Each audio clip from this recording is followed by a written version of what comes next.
All right, so I figured since I had such a, it was kind of poignant for me. I did just take my earphone out, and I do just want to take note of the fact that there's a Venus flytrap just sitting over here, observing everything. I kind of want to encapsulate that energy, but I am going to try to do really quick reads. I'm not very good at doing short ones, and so I'm going to try to do them as best as I can. This is a book called Redwall. It says it was the start of the summer of the late rose. Moss flower country shimmered. And this is by Brian Jacques. It's about somebody named Mouse. Yeah, this is by Brian Jacques. I am going to open to a random page. This is chapter 7, pages 144.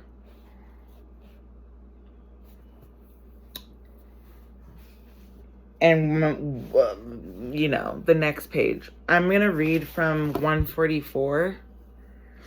I'm just going to read the whole thing since it's only like this long. It says, by the moonlight on the hour, in my threshold space lay me. Watch the beam reflect my power. Unite once more my sword with me. I am, that is, stand true for all. A warrior mouse, protect Redwall. As in a dream, Matthias gave the door a gentle tug. It opened. By the lantern lights, the two mice made their way back from lonely chambers. Back from the lonely chamber. Back to familiar warmth and cheer of Redwall Abbey. Back to the hot June noonday sun. If you've never seen Juno, you should watch it. I'm going to use the animal cards since I just did a reading on animals, and then I'll use the voodoo deck to clarify that. So this Redwall energy and the energy of summoning the moonlight was immediate. This says, by the moonlight on the hour.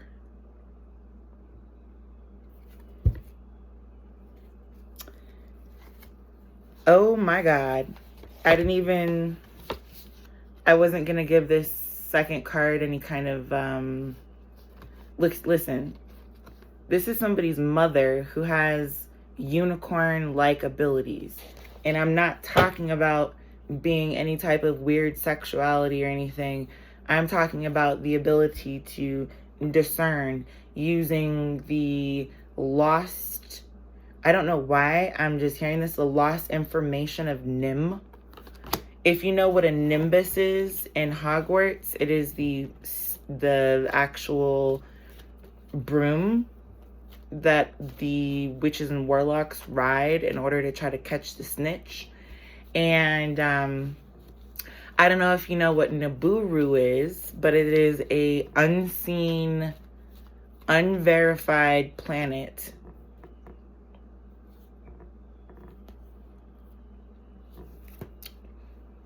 I'll say it again, just real slow.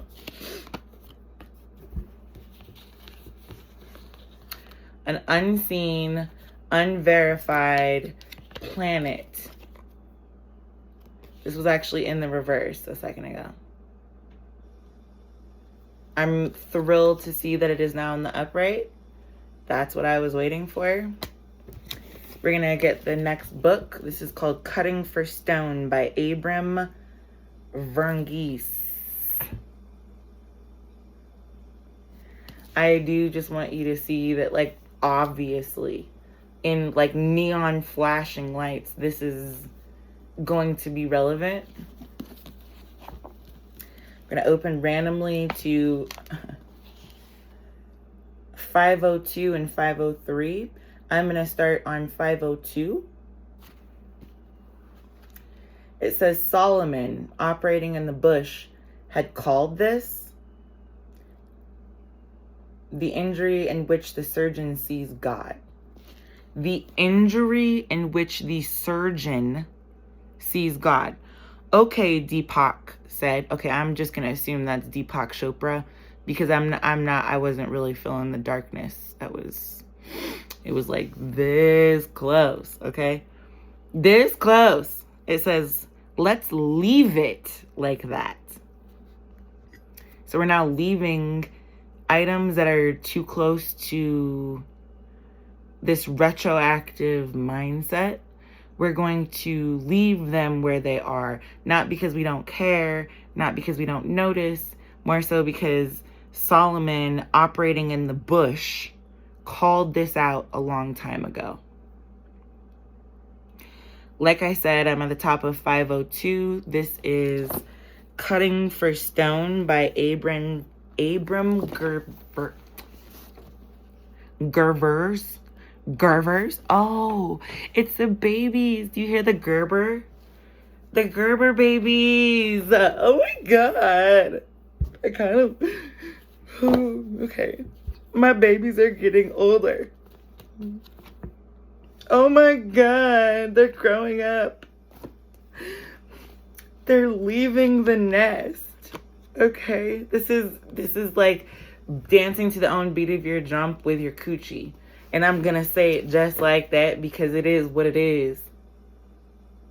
Your parents either taught you how to accept who you are and love it, or they taught you to hate yourself. To hate yourself as a mother and love their wealth when it comes to coochie. Right? I don't know why I'm seeing this as being the top of the drum right here. If I was to look at it from a bird's eye perspective, this is what I would see. This is the boom, boom, boom, boom. This is the surface that's being tapped. Okay? This is the tapping. And I'm going to keep going, but I'm also going to keep Deepak Chopraing at the same time. It says, okay, Deepak said, leave it just like that. What now? He's oozing from the skin incision and from the IV sites. Oh my God. I just did a reading that had everything to do with identifying your bloodline, realizing what it's reflecting, and then being targeted because of it.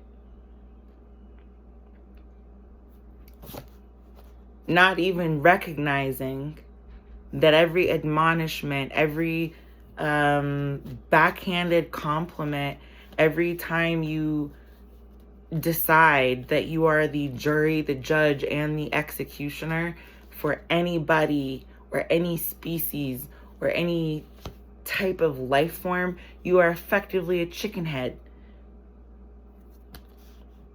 You're contributing to the problem. You have to... This song, okay, I'm gonna keep going because I feel like there's this cathartic release about to happen. Some type of siphoning or purification of the water, the energy that is being poured into this. It's something's gonna happen. Hold on. It says he's oozing from the skin incision and from the IV sites.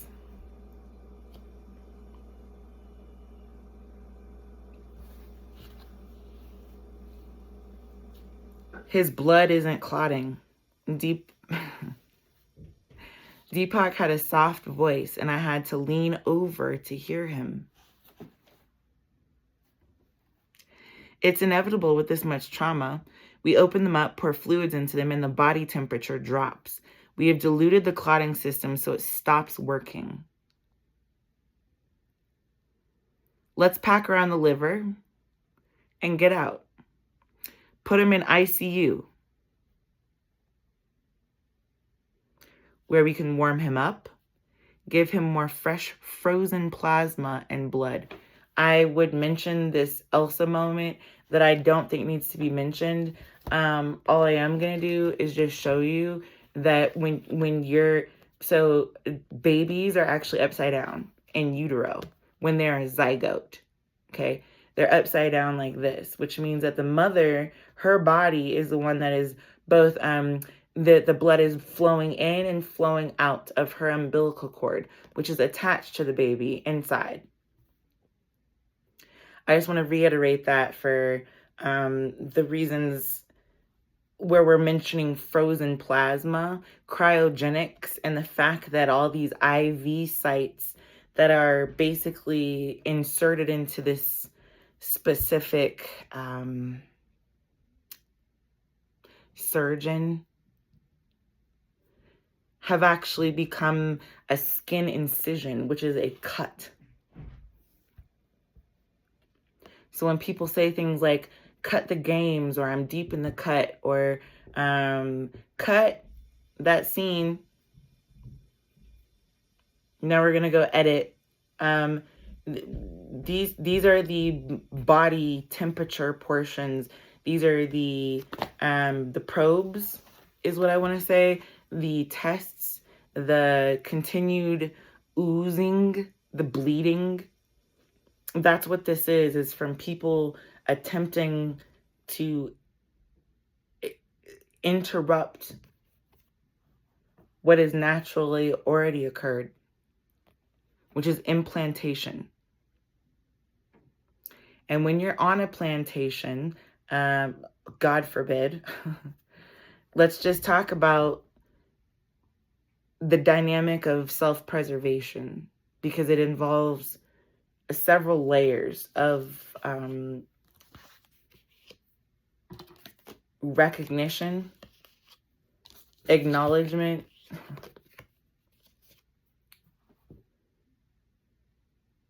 there are going to be infighting between the people who work on the plantation, right? Because they want to be either field or house, one or the other. Maybe that's the way they were actually raised. I'm going to use these animal cards again because I feel like the unicorn did offer some valuable insight into what is going on right here with the Deepak Chopra kind of mentality. Finding an inner peace. How do you do that in a location such as a plantation where there's nothing except for chaos, cruelty, and the perpetuation of the dollar, right? In a couple of hours, if he's alive, if he's more stable, we can come back. I sandbagged the liver and fed the small bowel back into the wound. So this is kind of, I don't know if you guys have ever heard about somebody who's born with their intestines outside of their body.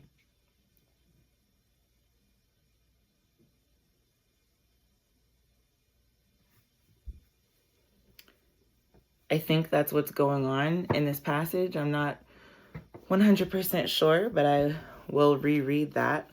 Put him in ICU where we can warm him up, give him more fresh frozen plasma and blood. In a couple of hours, if he's alive, if he's more stable, we can come back. I sandbagged the liver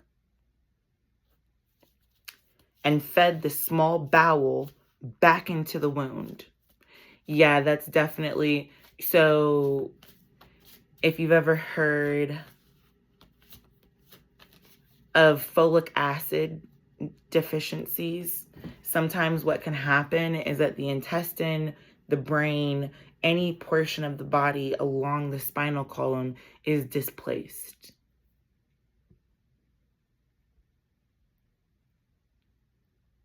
From the body of the baby. And it happens relatively early, relatively quickly, in a blink of an eye. The transplant teams will be here to harvest the corneas, heart, lung, liver, and kidneys from the man he shot, Deepak said. This is giving Stephen Hawking energy very heavily for reasons I don't really know. So I'm just going to stick it back in there with the mother and this this kind of unicorn mentality. I want to be more fierce about this. I am going to finish reading, but I don't know why, for the first time in my life, when I read the word transplant just now, I heard eggplant in my head. I'm not going to be violently reacting to that the way that my skin and my body probably want to. I just wanted to point it out. Instead of saturating the skin, we use towel clips to hold the wound's edges together. The transplant team will be here to harvest the corneas, heart, lungs, liver, and kidneys from the man he shot. Deepak said, "This theater is bigger, and I'll let them have it."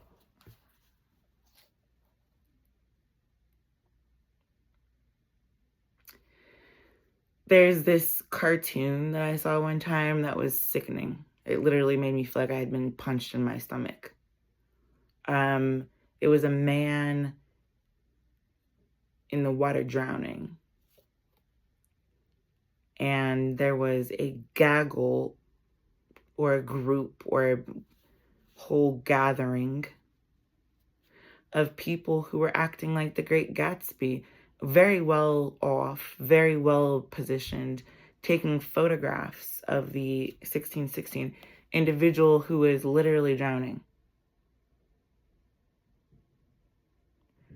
So our society effectively, and that's the theater aspect that I am getting from this, has decided it is more entertaining to watch and view death, similarly to the way we did during picnics and during several other Slaughterhouse-Five kind of incidents that we could have stepped in to try to speak up on at any given point in time.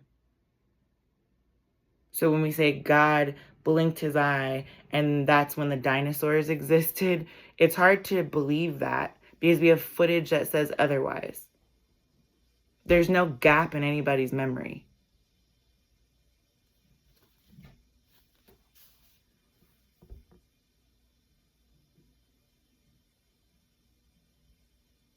This is the kiss of death.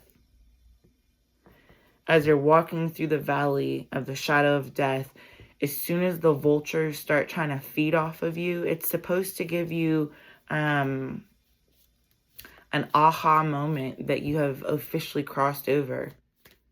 They see you as a sack of dead meat, more than they see you as having been the Lamb of God.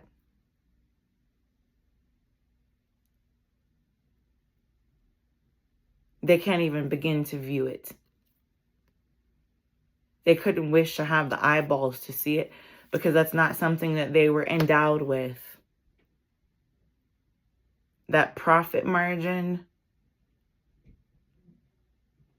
they weren't worried about the book, the good book. They were worried about the profit margins, about how much that was going to gross.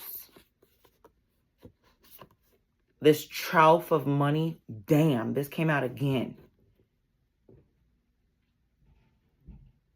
You wanted to say his eye is on the sparrow? It's on the sheep. Do you know what this dragon would do to this sheep?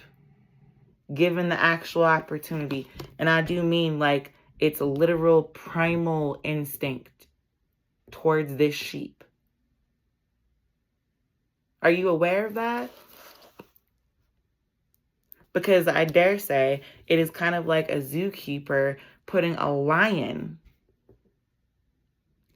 in the same den as, well, I don't know, some rabbits. Roger that. It's not a cartoon. It's a very, very serious situation when you see the white buffalo and you discard it. I know where, when, who I was with, what I was doing when I first saw my first white buffalo. It wasn't hawking. It wasn't being a vulture. It wasn't circling or hovering above like it was about to just swoop and hit somebody in their head. Nothing like that. It says, in the intensive care unit 2 hours later, the oozing from the puncture wound ceased. I do want to just say Redwall just makes me think about somebody who's cut themselves. You can have the most minute cut on your scalp, and it is almost like you scalped some tickets from some type of carpetbagger and got your ass beat. But it's really, it's excessive. It looks excessive. So when we say we're going to take this fight and we're going to fight it, and, you know, I'm kind of tired of that. I don't know about everyone else. This is the Celtic devotional book. I'm tired of people pretending like Fight Club wasn't there because there were also immigrants of every single color just trying to learn how to sign their name in cursive. That's all they were trying to do. You asked for it on Ellis Island. You required their name so that they could have a livelihood. This is page 34 and 35. This is Friday morning and Friday evening. I'm going to read Friday evening because it has a little poem right here. And it says, anchor of ages, barge of bliss, I sail home upon the homing tides of winter. Then it says, winter wakens, earth is shaken, starlight kindles in the dark. May the chill heart unforsaken brighten at this warm soul spark. Couldn't make it up if I tried. This is page 35, and this is by Caitlin Matthews. It also says, soul friends all, you have companioned me this long day with the help of my soul teacher, gave me grace to review its events without blame or guilt. Self-clarification ensues, which I think we just did. It says, I thank you for your clarity and compassion. This is daily prayers and blessings. And I'm going to leave it there. I think that was pretty succinct. I want to get the voodoo deck to clarify the Celtic prayer and incantation that was just uttered from my mouth. And I think that was perhaps precisely what was needed.